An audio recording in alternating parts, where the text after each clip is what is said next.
I got involved with the project when Katie Martin approached me and asked me to be her mentor for her history honors thesis project.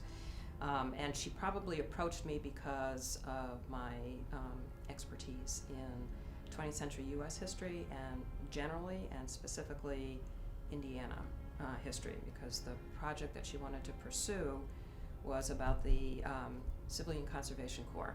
The Civilian Conservation Corps, or CCC, was a New Deal agency created in 1933 by Franklin Delano Roosevelt to combat the effects of the Great Depression.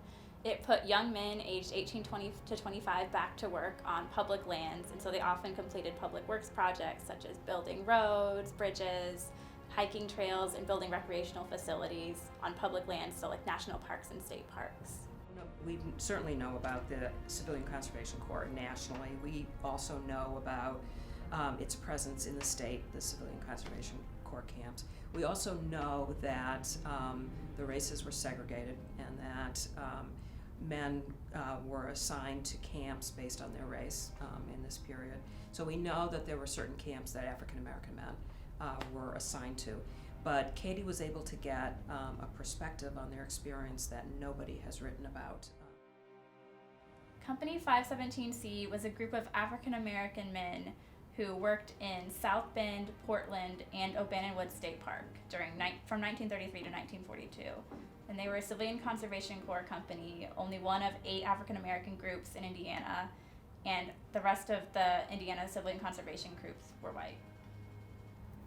Company 517C was a group of African American men, and there were very few African American CCC companies because it was often difficult to site their camps near white communities, and so they would often have to work in national parks or state forests or state parks just to be away from the white communities.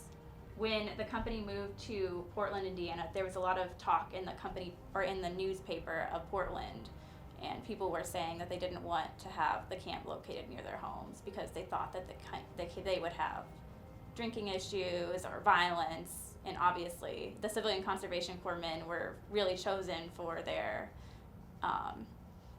good nature and their good qualities. Company 517C dealt with racial issues by speaking out in their own company newspapers, and so these newspapers were called Camp Chatter, Wyandotte Wahoo, and Ditch Dots and Dashes. And they wrote poetry, they had news from around the camp, like gossip, and they also talked about racial issues because it was basically a forum for their own ideas about racial identity and anything else they wanted to discuss. And so sometimes these newsletters or these newspapers would have events about things happening in the local community, and so it would also be published in the local community paper, but it was really a platform for them to discuss their own issues. On December 30th, 1939, Marshall Carter, who was a young Civilian Conservation Corps man in 517C, was walking out of Portland, Indiana, back to the CCC camp when a Portland citizen shot him in the chest just because he was walking on his property. And he was rushed back to the Civilian Conservation Corps camp, and the camp commander immediately performed first aid, and he miraculously survived, but there was no mention of it in the National Civilian Conservation Corps newspaper, and there was really no backlash against the white citizen. The shooting of Marshall Carter really brought the morale down of the Civilian Conservation Corps company. They spoke out in their newspaper and talked about how they wanted to basically advance civil rights for African Americans, and they also wrote poetry that expressed their sadness that he was shot. And you can really tell in the December newspaper that they're really depressed by the shooting. A lot of men from Company 517C went on to have success later in life. Some owned their own businesses. One man owned a flagpole company. Some went into education, and so they worked in school systems.